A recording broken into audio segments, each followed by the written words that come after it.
అందరికీ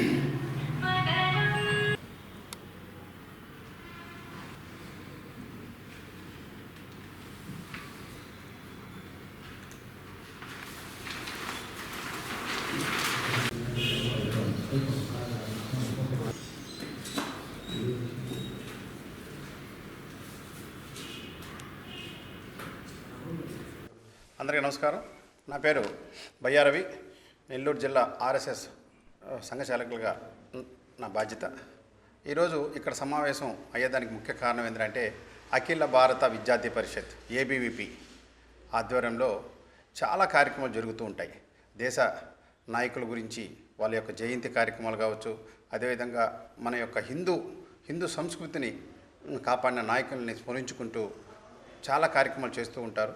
అంతేకాకుండా వీరు విద్యార్థి సమస్యల మీద, దేశభక్తి మీద విద్యార్థులను ప్రోత్సహిస్తూ ఉంటారు. విద్యార్థి సమస్యలు ఏదున్నా కూడా ముందుండి వాళ్ళ సమస్యలు తీరుస్తూ ఉన్న ఏకైక విద్య మన యూనియన్ చెప్పుకోవాలంటే దాన్ని ముందుగా ఏబీపీని చెప్పుకోవచ్చు. వారి ఆధ్వర్యంలో ఈ నెల 19వ తేదీ శివాజీ మహారాజ్ వారి యొక్క జయంతిని పురస్కరించుకొని ఒక గొప్ప స్ఫూర్తి ర్యాలీ. అంటే ఎందుకు దీనికి ఆ పేరు పెట్టారంటే ఆయన నుంచి మనం ఎంతో స్ఫూర్తి పొందాలి. వారు ఒక మహారాజు కాకుండానే యుద్ధంలో ఏవైనా ఆడపడుచుల్ని జయించినా కూడా వారికి సారెబెట్టి అంత గౌరవించే సంస్కారం ఉన్న ఒక మంచి మనసున్న ఆయన యువరాజు. కాబట్టి వారి నుంచి ఎంతైనా మనం స్ఫూర్తి పొందాల్సిన అవసరం ఉంది. కాబట్టి ఈ ర్యాలీని అందరూ కూడా నెల్లూరు నగర ప్రజలందరూ కూడా పాల్గొని విజయవంతం చేస్తారని చెప్పేసి ఆశిస్తూ ఉన్నాను.